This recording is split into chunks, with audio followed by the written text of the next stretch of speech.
नमस्कार दोस्तों, आप लोगों का बहुत बहुत स्वागत है आपके अपने YouTube चैनल स्टडी फाइंड में। मैं हूं आपके साथ अमरजीत कुमार। दोस्तों, आप लोग जान चुके हैं कि 14 मार्च के एग्ज़ाम में जो है क्वेश्चन कितना हार्ड पूछा गया था। मतलब क्वेश्चन जो है बिल्कुल यूपीएससी लेवल का क्वेश्चन पूछा गया, इतना हार्ड क्वेश्चन पूछा गया था। खैर, चिंता करने की कोई ज़रूरत नहीं है दोस्तों। अगर आप में टैलेंट है तो आप जो है किसी न किसी क्षेत्र में जो है सफल हो ही जाइएगा। ओके दोस्तों, तो आप लोगों में से जो है कुछ स्टूडेंट हमें यह कमेंट कर रहे थे कि सर मेरा एग्ज़ाम जो है 21 मार्च को है, तो उसी के आधार पर जो है क्वेश्चन बताइए जो एग्ज़ाम में पूछे जा रहे हैं। तो हम जो है दोस्तों आज की क्लास में जो है टॉप 30 क्वेश्चन करवाने वाले हैं, बिल्कुल उसी के आधार पर जैसा क्वेश्चन पूछा जा रहा है। ओके दोस्तों, तो आइए शुरू करते हैं आज का क्लास। तो क्वेश्चन है आप लोगों के सामने, भारत के राष्ट्रपति को यह अधिकार नहीं प्राप्त है कि वह क्षमादान कर सके। जी हाँ दोस्तों, हमारे राष्ट्रपति को जो है यह अधिकार है क्षमादान करने का। अगर किसी को जो है मृत्युदंड मिल जाता है तो हमारे राष्ट्रपति जो है वह अनुच्छेद 72 के तहत जो है वह उसे क्षमादान कर सकते हैं। ओके दोस्तों, और वह जो है आपातकाल की घोषणा भी कर सकते हैं। और अनुच्छेद जो है 356 में जो है राष्ट्रपति आपातकाल की घोषणा कर सकते हैं और अध्यादेश भी जारी कर सकते हैं अनुच्छेद 123 के तहत। ओके दोस्तों, लेकिन उच्चतम न्यायालय के न्यायाधीश को हटाने का उसके पास अधिकार नहीं है। तो इसका आंसर होगा ऑप्शन नंबर बी। ओके दोस्तों, तो इतना बात आप लोग को जो इसमें जानना आवश्यक है। अब चलते हैं अगले क्वेश्चन की तरफ।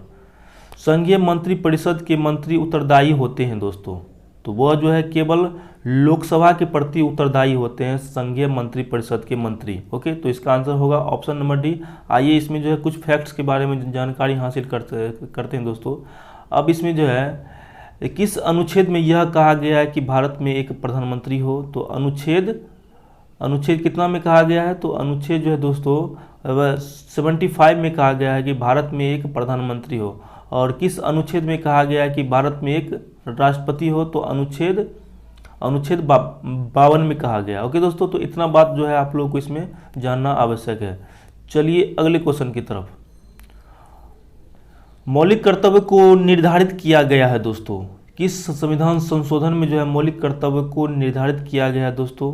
तो हम लोग जानते हैं कि 42वें संविधान संशोधन 1976 में जो है मौलिक कर्तव्य को निर्धारित किया गया है। ओके दोस्तों, तो भाग कितने में जो है मौलिक कर्तव्य का वर्णन है, तो भाग 4 के क में जो है मौलिक कर्तव्य का वर्णन है और अनुच्छेद 51 के क में जो है मौलिक कर्तव्य का वर्णन है। तो इतना जो है इसमें आप लोगों को जानकारी होना जरूरी है। ओके, अब चलते हैं अगले क्वेश्चन की तरफ।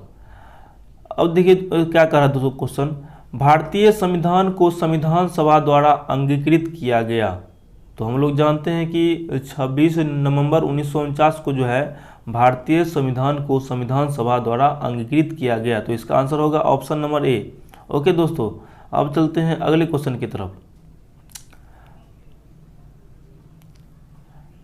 भारतीय संविधान का 73वां संशोधन प्रावधान करता है। वह क्या प्रावधान करता है दोस्तों, मतलब जो है मतलब इनकी पंचायत चुनाव को आदेशात्मक और लोकसभा एवं विधानसभा चुनावों के लिए जो है वह संशोधन प्रावधान करता है।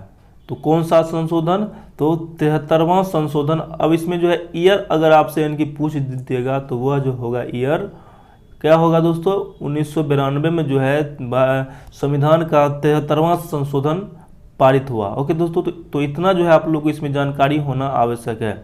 ओके, चलिए अगले क्वेश्चन की तरफ। निम्नलिखित में कौन आर्थिक विकास के लिए प्रत्यक्ष रूप से महत्वपूर्ण नहीं है दोस्तों।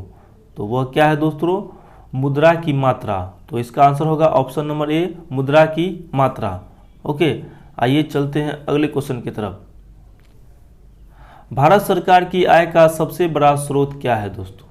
तो हम लोग जानते हैं उत्पाद कर जो है, उत्पाद कर से भारत सरकार को सबसे ज़्यादा कमाई होता है। तो इसका आंसर होगा ऑप्शन नंबर बी, उत्पाद कर। ओके, आइए चलते हैं अगले क्वेश्चन की तरफ। भारत में सबसे प्राचीन वृहत स्तरीय उद्योग कौन सा है दोस्तों। तो वह है कपास है। क्या है दोस्तों, कपास उद्योग जो है भारत में सबसे प्राचीन और वृहत स्तरीय उद्योग है। तो इसका आंसर होगा ऑप्शन नंबर सी। ओके, चलिए अगले क्वेश्चन की तरफ। जीवन बीमा निगम एक उदाहरण है। जीवन बीमा निगम जो है एक उदाहरण है, तो किस बैंक का दोस्तों? तो निवेश बैंक का जो है वह उदाहरण है। तो ऑप्शन नंबर जो होगा सी बिल्कुल करेक्ट होगा। अब चलते हैं अगले क्वेश्चन की तरफ। भारतीय रुपये की विनिमय दर निर्धारित होती है, तो किससे होती है निर्धारित? तो कुछ चयनित मुद्राओं के संबंध में जो है भारतीय रुपये की विनिमय दर निर्धारित होती है। तो इसका आंसर होगा ऑप्शन नंबर सी। चलिए अगले क्वेश्चन की तरफ। निम्नलिखित स्रोतों में से किससे भारतवर्ष सबसे अधिक विद्युत प्राप्त करता है दोस्तों? तो इसका आंसर होगा तापीय, यानी कि ताप से जो है भारत में सबसे ज़्यादा विद्युत प्राप्त किया जाता है। तो इसका आंसर होगा ऑप्शन नंबर बी। अब चलते हैं अगले क्वेश्चन की तरफ। अंत्योदय कार्यक्रम का क्या उद्देश्य है दोस्तों? ऐसा क्वेश्चन जो है आया हुआ है 14 मार्च के एग्जाम में। ओके दोस्तों, तो इसका आंसर होगा गरीबों में सबसे गरीब की सहायता करना, वह जो है अंत्योदय कार्यक्रम का उद्देश्य है। तो इसका आंसर ऑप्शन नंबर सी होगा। ठीक है, अब चलते हैं अगले क्वेश्चन की तरफ। कवि वान निवासी था, वह कहाँ का था निवासी? वान कवि, तो वह जो है भोजपुर का निवासी था। तो इसको जो है आप लोग जो है याद कर लीजिए दोस्तों।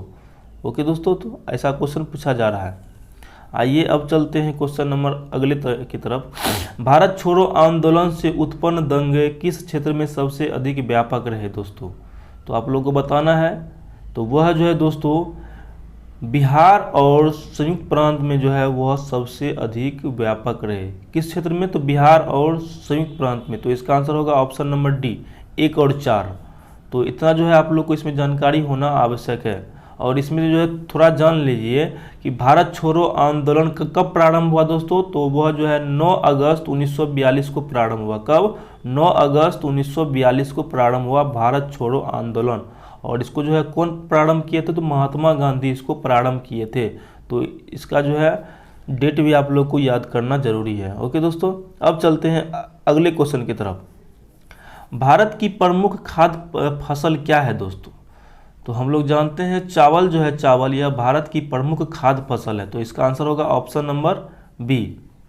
अब देखिए दोस्तों, भारतीय योजना आयोग के पदेन अध्यक्ष कौन होते हैं दोस्तों? तो हम लोग जानते हैं कि प्रधानमंत्री जो होते हैं यह भारतीय योजना आयोग के अध्यक्ष होते हैं। तो इसका आंसर होगा ऑप्शन नंबर बी।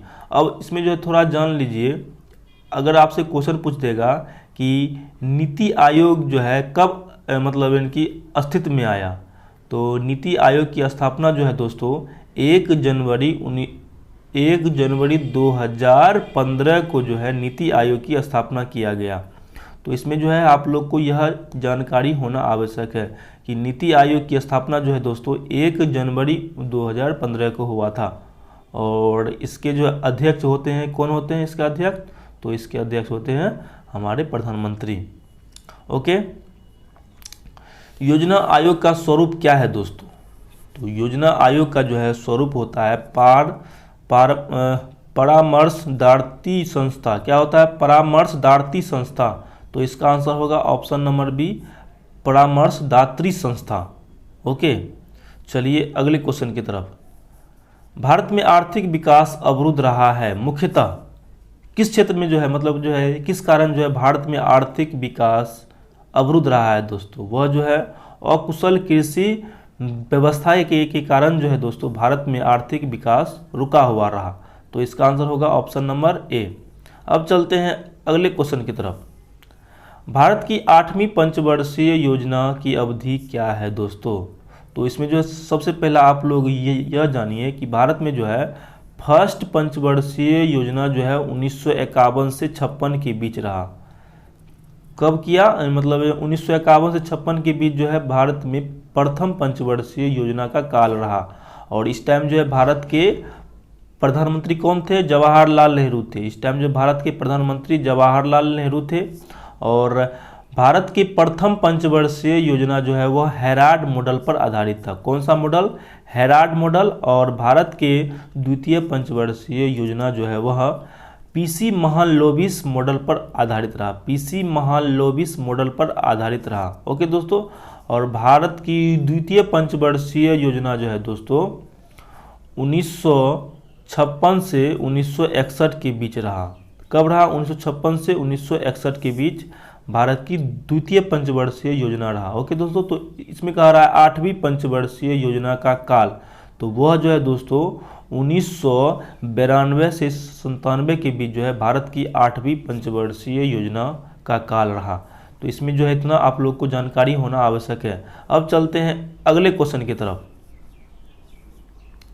निम्नलिखित राजवंशों में किसका उल्लेखित संगम साहित्य से नहीं हुआ था दोस्तों?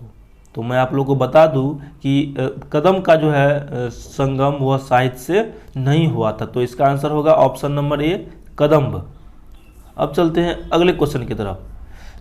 यदि किसी ऐनक के लेंसों की शक्ति कितना डायोप्टर है दोस्तों?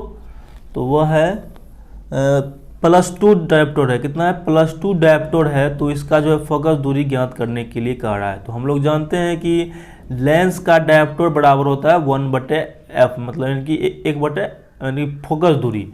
तो इसमें दिया हुआ है फोकस दूरी, सॉरी इसमें दिया हुआ है शक्ति दिया हुआ है +2 बराबर हो जाएगा 1/f। अगर इसमें हम लोग निकालते हैं f का मान, तो f का मान हो जाएगा 1/2। और इसको अगर हम किस सेंटीमीटर में चेंज करेंगे तो 100 से मल्टीप्लाई करेंगे, इसको काट दीजिए, 50 मरतबे कट गया, यानी कि फोकस दूरी बराबर हो गया 50 सेंटीमीटर। ओके, तो इसका आंसर होगा ऑप्शन नंबर सी, 50 सेंटीमीटर। ठीक, अब चलते हैं अगले क्वेश्चन की तरफ। क्या है दोस्तों क्वेश्चन? अब देखिएगा, थोड़ा गौर कीजिएगा, इंपॉर्टेंट क्वेश्चन है दोस्तों। 100 वाट का बिजली का बल्ब यदि 10 घंटे जले तो बिजली का खर्च कितना होगा? तो हम लोग जानते हैं P बराबर होता है W/T। ओके दोस्तों, W जो है ऊर्जा है। क्या है दोस्तों? यह ऊर्जा है, W ऊर्जा है, और हमको इसमें दिया हुआ, इसलिए जो है W बराबर क्या हो जाएगा? P×T। ओके दोस्तों, तो इसमें जो है W बराबर हो गया P×T, और P का मान है 100 वाट और टाइम है 10 घंटा। ओके दोस्तों, E हुआ 100 वाट। अगर हम जो है इसको इकाई में चेंज करेंगे तो इसको जो है 1000 से भागा देना पड़ता है। 1000 से जब इसमें भागा दिए तो यह जो है कट के आ गया है 1 इकाई। 1 इकाई जो है हो गया इसका आंसर। तो इसका आंसर होगा ऑप्शन नंबर बी, 1 इकाई। ओके, अब चलते हैं अगले क्वेश्चन की तरफ दोस्तों। गौर कीजिएगा क्या कह रहा है दोस्तों क्वेश्चन। भारी पानी वह पानी होता है जो, तो इसका आंसर क्या होगा दोस्तों? जिसमें हाइड्रोजन का स्थान आइसोटॉप्स ले लेता है। और हम लोग जानते हैं भारी जल का जो है फार्मूला क्या होता है? D2O। भारी जल का फार्मूला D2O होता है। तो इसका आंसर होगा क्या होगा? ऑप्शन नंबर सी, जिसमें हाइड्रोजन का स्थान जो है आइसोटॉप ले ले तो वह जो है भारी जल होता है। क्या होता है? भारी जल। तो इसका आंसर होगा ऑप्शन नंबर सी। अब चलते हैं अगले क्वेश्चन की तरफ। क्या कह रहा है दोस्तों क्वेश्चन? गौर कीजिएगा। ठंड के दिनों में लोहे के गुटकों और लकड़ी के गुटकों को प्रातः काल छुए तो लोहे का गुटका जो है काफ़ी ठंड लगता है, क्योंकि लकड़ी के जो है, लकड़ी के तुलना में जो है दोस्तों लोहा काफ़ी ऊष्मा अवशोषित करता है, या फिर वह जो है ऊष्मा का काफ़ी चालक होता है। कौन? तो लोहा। लकड़ी की तुलना में लोहा ऊष्मा का अच्छा चालक है। तो इसका आंसर होगा ऑप्शन नंबर बी, इसलिए जो है लोहा काफ़ी ठंडा लगता है। ऑप्शन नंबर बी होगा इसका करेक्ट आंसर। अब चलते हैं अगले क्वेश्चन की तरफ। हवा में जिस गैस की मात्रा सबसे अधिक है वह कौन सी गैस है दोस्तों? तो हम लोग जानते हैं कि नाइट्रोजन जो है हवा में 78% है। 78% है नाइट्रोजन, और ऑक्सीजन जो है यह 21% है। तो इसका आंसर क्या होगा दोस्तों? इसका आंसर होगा नाइट्रोजन, ऑप्शन नंबर डी। चलिए अगले क्वेश्चन की तरफ। सौर मंडल का सबसे बड़ा ग्रह कौन सा है दोस्तों? अब देखिए, सौर मंडल का यहाँ कह रहा है सबसे बड़ा ग्रह। तो हम लोग जानते हैं कि सौर मंडल का जो सबसे बड़ा ग्रह वह बृहस्पति है। ऑप्शन नंबर सी होगा इसका करेक्ट आंसर। और अगर इसमें अगर आपसे इनकी पूछ दे कि सबसे छोटा ग्रह कौन है, तो वह है बुध है। कौन सा ग्रह है? तो बुध ग्रह है। ओके, तो इसका आंसर होगा ऑप्शन नंबर सी। अब चलिए अगले क्वेश्चन की तरफ। सेल्सियस स्केल पर मानव शरीर का सामान्य तापमान कितना होता है? वह कितना होता है दोस्तों? तो 36.9 डिग्री सेल्सियस। अगर इसमें इनकी सेल्सियस ना हो, अगर आपको इसमें फ़ारेनहाइट में पूछ दे तो वह होता है 98.6 डिग्री फ़ारेनहाइट। तो आप लोग को जो है इसमें दोनों बात को याद करना आवश्यक है, मतलब इनकी फ़ारेनहाइट भी और सेल्सियस भी। ओके दोस्तों, अब चलते हैं अगले क्वेश्चन की तरफ। परमाणु नाभिक के अवयव होते हैं दोस्तों। तो हम लोग जानते हैं कि किसी के भी नाभिक में जो है प्रोटॉन और न्यूट्रॉन होते हैं। ओके दोस्तों, तो इसका आंसर होगा ऑप्शन नंबर सी। तो मैं उम्मीद करता हूं कि आप लोग को जो है आज का वीडियो अच्छा लगा होगा, और आज की इस वीडियो में हमने जो है टॉप 30 क्वेश्चन करवाया है। ओके दोस्तों, तो फिर मिलते हैं आप लोगों से अगले वीडियो में। Best of luck.